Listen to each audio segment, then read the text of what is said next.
Expressive text image, a fave for advanced graphic design. So I included some samples of the project from the past. And I actually have some student examples from last year I want to show you so we could talk about what makes these really awesome. So just looking at some of these pictures here, what is happening with the text you see? Go ahead, Anna. Oh my god, I love this one. It's definitely curved, right? Okay, so let's build on that, the fact that it's curved. So, how is the text curving in this case? Okay, so it definitely has a specific font chosen. When you're looking like at Yoda here, is it the same font or is the font different? Uh, yeah, it's about the same throughout the whole thing.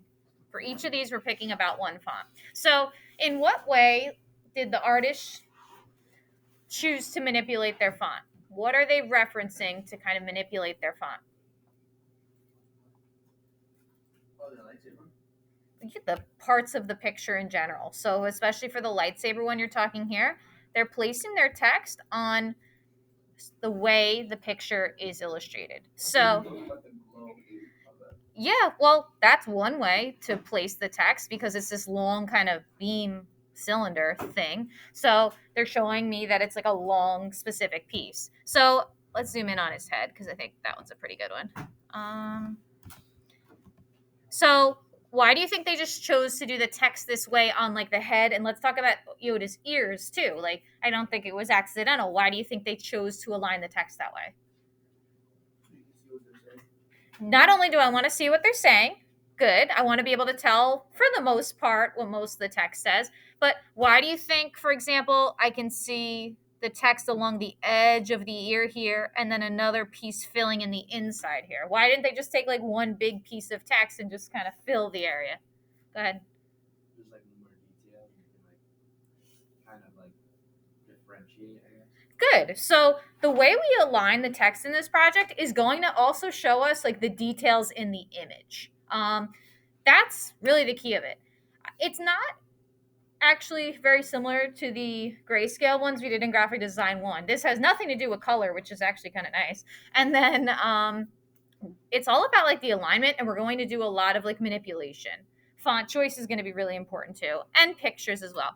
So I have some pictures from last year's class that I wanted to show you to give you an idea. And I thought we'd talk about some things that like turned out awesome that we should try, and maybe some things we may want to avoid. There's not too many we need to avoid, which is good. So we've got Iron Man here. Based on what we're seeing in this project so far, do you think this is like a good subject? Yay or nay? Yeah, I agree. I think it's a really good subject. Why do you think Iron Man is a good subject for this project? Because he's Iron Man. That's a good reason. That's a good start. What about his appearance? Go ahead. He doesn't have too many colors going on. Good. So, yeah, he doesn't have to be too overwhelmed with color. As you can tell, he's mostly like red and yellow, and he's got a black background. Okay. What about his uniform you think makes this a good assignment for our text manipulation? Go ahead, Sophia. Yeah, his uniform breaks down into a ton of different shapes. So I'm able to see all of the parts that sort of pop out and have different levels of depth on his uniform, which worked out really well. The only thing that I think was a bummer for this girl was the picture was a little on the fuzzy side, but otherwise it was good. How do you feel about the font choice for something that's like a big, strong, brave Iron Man? It's good. Okay, good. Why do you think this font is good? It's like bold and like almost like it looks kind of comical. Okay, it's got that kind of bold block kind of font, which connects to comics. And anything that's usually like big and thick like that is going to give that kind of bold stance. Good. This one was cool too. If we have excess on the sides here, what could we do to get rid of it to put a little bit more focus on Muhammad Ali? Crop it, agreed. So if he cropped it, that would have been more ideal. And what's the kind of bummer? What area are we missing a little bit? The hip belt. I think it's like his the elastic on his belt around his hips. Okay. So, if you have parts of your person that have a lot of black to them, we tend to lose that. Like if they're wearing black clothes or something like that. If they have dark hair, usually we're seeing like different highlights and stuff in it. So we didn't really lose it in his hair, just mostly in his belt. So let's try and avoid things that have a lot of area of black. Font choice. How are we feeling about it?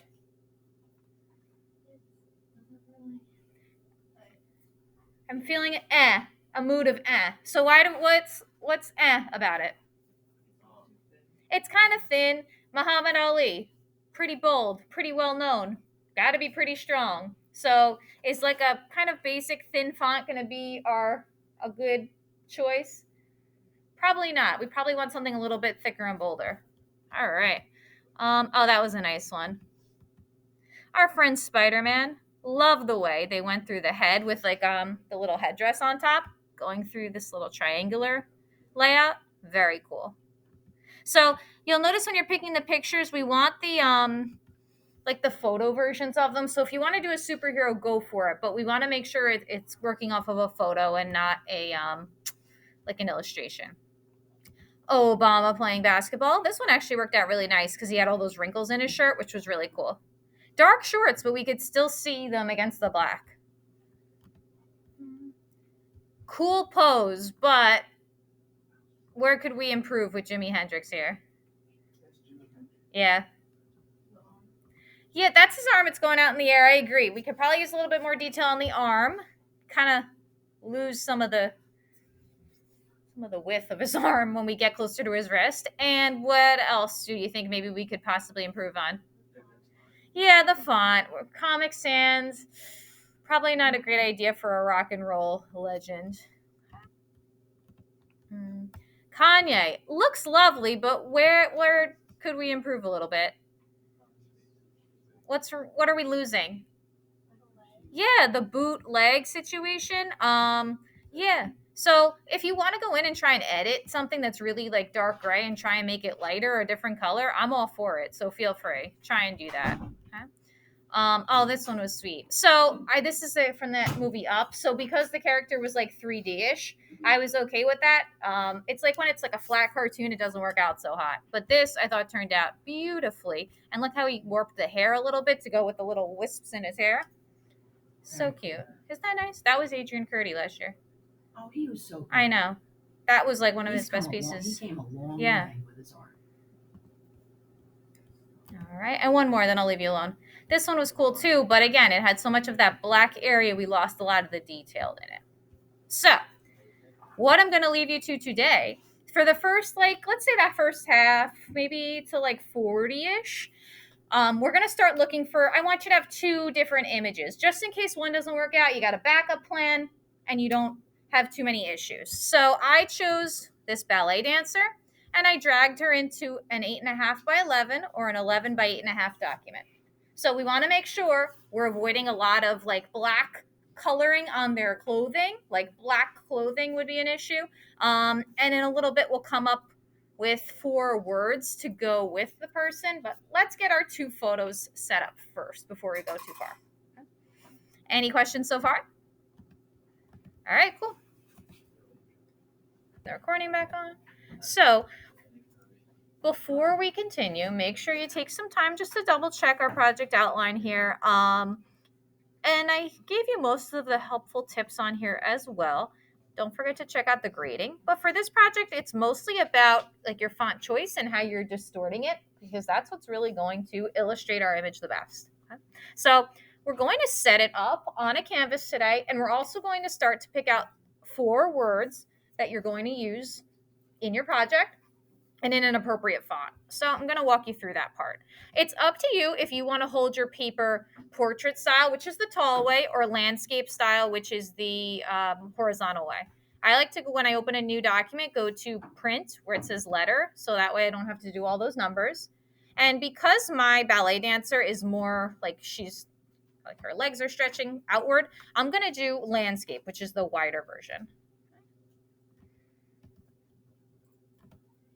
Okay.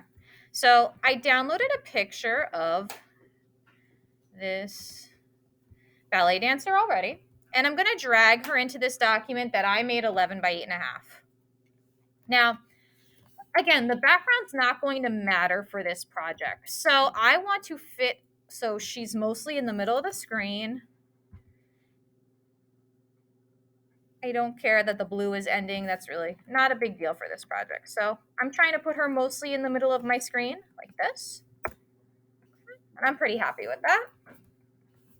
So I want her occupying most of my piece of paper. That's going to be step one for today. Step two is that I need to figure out 4 or more words that you're going to use that's going to comprise the image. So I had picked out a few before, and my best tip for writing them is pick a color you know you're not that's not going to appear in your image. So I know lime green does not appear in my image at all. That's why I'm going to use it for now. Just makes viewing it a little easier. So right now I'm not doing anything funky with the text. I just want to get my words done. So I like to put each word on a different layer. So I'm going to do ballet, I'm going to do dancer, I'm going to do strength, and I'm going to do grace. So I want to make sure I have my words first, then I can go back in and sort of mess around with the fonts a little bit. Um, when you go back to your layer panel here, I like to double click on that little T icon and it highlights the word for me. Then I can sit there and I can pick out a font. So although my ballet dancer isn't obviously like a superhero or something like that with this kind of very boldness to her, it's tricky because we probably think of ballet dancers to be a little bit more delicate. But if I choose something really thin, like I'm trying to pick something that's thin for you. So picking something like this that is very, very tiny and thin, why may this be not a great idea for this project? The font I chose for Grace. Why may that not be a great idea? It's like not very filling. It's not very filling. That's exactly a great way to put it. So that's why I want you to take some time to figure out what font you want. We need to find something that has some kind of weight to it that's a little bit thicker, but we also want it to be something that reflects your person and their personality, depending on they're an athlete, their dancer, whatever they are. So you could also make a lot of the fonts bold too. Maybe I'll pick something that has a little bit more, something like that works out a little bit better. Okay. The color is just so you could see it. It's never going to appear that way later. So we're going to do that. Decide on our font. We'll make sure we have a font for the same thing for all 4 fonts. And I'd say the last thing we'll do today is decide on a color for our background. So I know I told you most of these had a black background, and if you feel like there's too many black elements in your picture and you want to pick a different color, you could think about what would be best on the background. And I'd say the best way to do that is to just use your paint bucket. If you don't see it, it's hiding underneath the gradient tool. And I like to put that on the layer right above my ballet dancer. I'm going to use black because her hair is dark, but I think I could adjust that a little bit. So when you're looking at your layers today, before you leave, have your photo first. Then we'll put a black layer on top, and then you're going to have all of your text, about 4 words, and we'll just make sure that we spend the time making sure they're all in the same font style. Okay. The size right now doesn't really matter. Okay. Any questions so far? Okay, that's our goal for today. That's all we have to get to. Tomorrow we'll get into like the manipulator. I don't see your class tomorrow, but next time we'll get into the manipulation part. And now everything's just set up for us. Yeah, sure. No problem. Let me pause.